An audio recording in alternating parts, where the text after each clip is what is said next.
It's not called the Wensleydale Railway for nothing. It does belong to the people of the Dales. And I think that's manifest in the way that people give their time voluntarily, they buy tickets on the railway, they love the opportunity that the railway gives them to really enjoy and appreciate this fabulous countryside that we're in. Well, the plans for the summer this year are that we have a series of big events interspersed with some smaller events to attract significant numbers of passengers. Early July we'll have the Steam Gala, and it'll be the first time there have been 2 steam locos on this branch, probably for the last 50 years. And there's a Black 5 coming, which is 45305, and a Great Western 062 tank. Both locos will be in service over the weekend of the 1st, 2nd and 3rd of July. And then steam will be operating on selected days right through July. We also have, at the end of July, the 1940s weekend at Leyburn, for which there will be an intensive train service, and hopefully both steam locos will be in service that day as well. We have City of Truro visiting us in the early part of October, on the 8th and 9th of October. And we're also having a murder mystery event that weekend, so Truro will be hauling a murder mystery train on the Saturday evening. And there is a chance we'll have other steam locos as well. In fact, there's an increasingly likelihood that steam will be staying with us possibly right through the autumn and into the Santa special season for 2011. And the first time we've had steam that late in the year, and certainly the first time we've had the opportunity to run steam haul Santa specials. We have 2 diesel galas this year, the first one in early April. That will have the first showing of our visiting Deltic this year. And there'll also be a Class 26 here for that. And then later in the year, in September, there'll be a further diesel gala. The Deltic will still be here, and we're also offering a series of driver experiences on the Deltic throughout the early part of the summer and some in September as well, which is creating quite a lot of interest already. I think for railway enthusiasts, we've got to say now that the Wensleydale Railway is a place very well worth visiting. The variety of locomotives we have on offer, the length of line and the scenery, and the intensive timetables we can now work mean that it's well worth a visit. If you've never been to the Wensleydale Railway before, 2011 should be the year.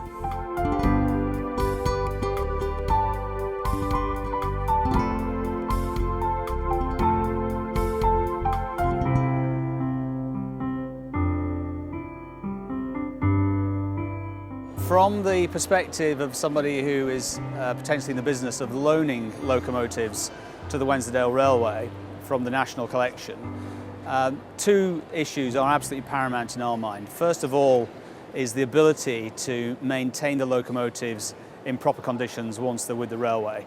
And unless a host railway can satisfy that very basic requirement, then actually it will be very difficult for us to engage.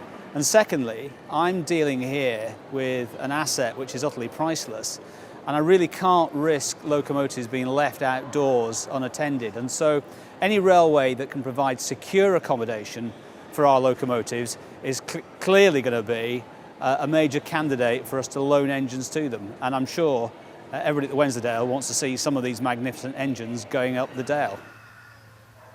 The Deltic is insured for £400,000, and it's extremely important that we have some secure covered accommodation where the locos can be put A, out of the weather, and also B, away from harm's way when the site's not occupied. And it's also important to steam locomotive owners because, of course, steam locomotives are equally valuable, and the potential for items to be stolen from those locomotives is considerable. So we do need to ensure, to be fair to everybody, that we secure them carefully. It's also very important to our volunteers who have the opportunity then of doing a little bit of work undercover, which they've not been able to do so far, and working outside in minus 14 degrees over the winter should hopefully become a thing of the past.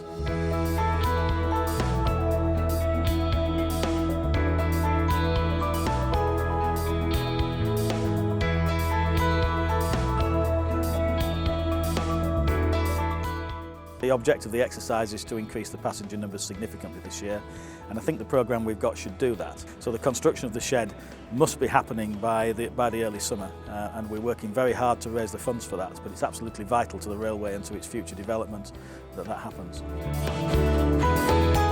The shed will be 40 metres or thereabouts. Its final length is constrained by the geometry of the new yard. The new shed will have 2 new roads, and they'll be to the left and the right of the existing road. The basic cost of the shed is around about £60,000. That can then be enhanced with power supplies and all the bells and whistles.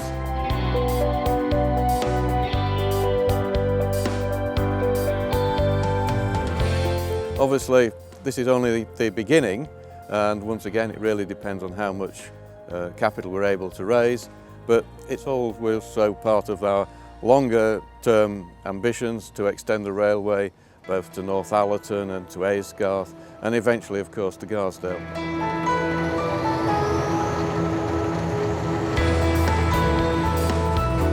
There is a share issue at the moment. It's time limited, of course, and whilst we can't urge anyone to become shareholders, it is a terrific way of demonstrating faith in a railway and a commitment to what is a terrific community project. Well, the purpose of the share issue fundamentally and most importantly is to pay for the engine shed, to upgrade the infrastructure of the railway line, the facilities, the power supply at Leeming Bar, and then according to how much we're able to raise, hopefully we can do some development at the Aysgarth part of the site, continue the restoration of Scruton Station, and then another part which is really, I think, very important, which is the infrastructure for the fundraising, which will raise the millions of extra money privately that we need to get matching public funding to allow us to come all the way, first of all to Aysgarth and then on to Garsdale to complete the line.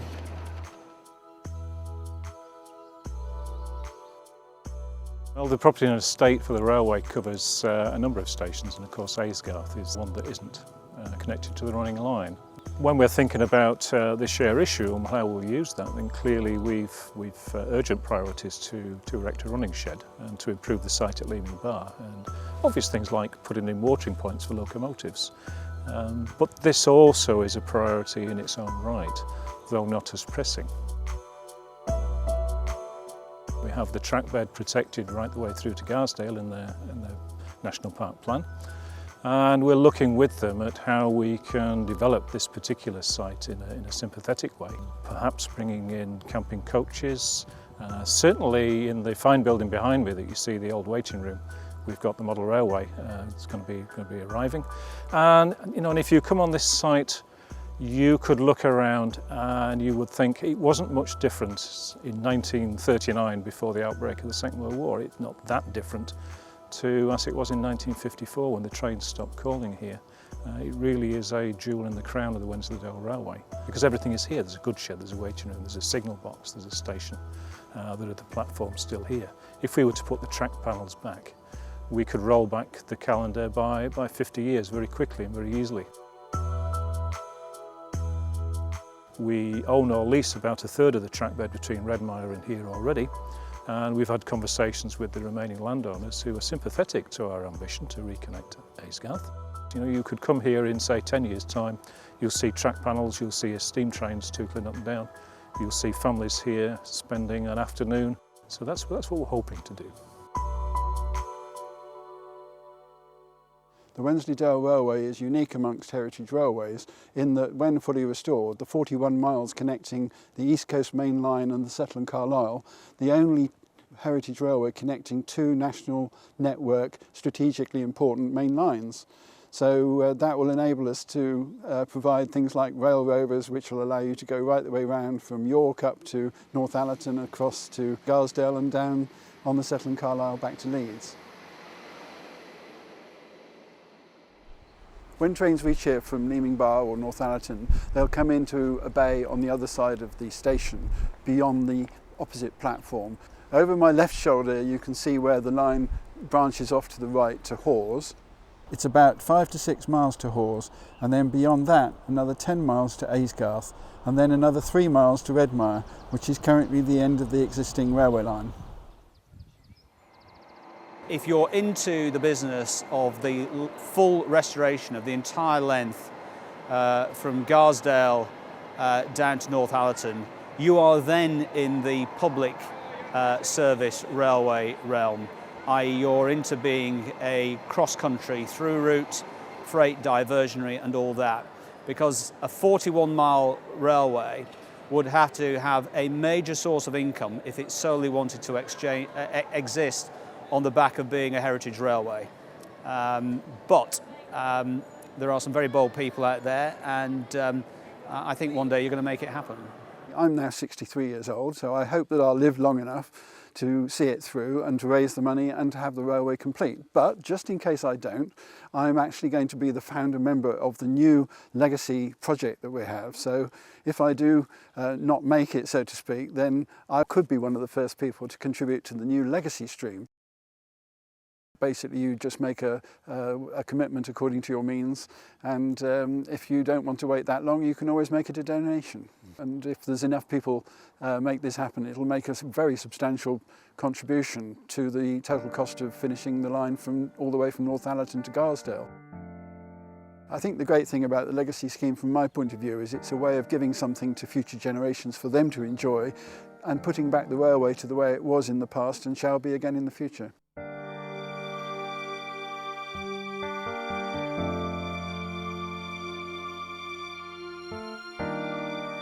I think it's wonderful, the plans we've got for this year. It'll be terrific to see the railway develop in this way, and I think when we see the steelwork rising out of the yard for the shed, it'll be a really important signal to everybody that we are moving forward and we're making significant progress. And I hope the construction of the shed will be just a springboard for all the other construction jobs we want to see and the eventual extension and development of the railway in total. There is a major opportunity here to provide something that no other heritage railway can do. And it's not to do with stunning scenery, it's not to do with the sheer length of the line and the beauty of the journey, but it's to do with your ability, if the track is seriously upgraded and the crossings are sorted, to travel at comparatively high speed.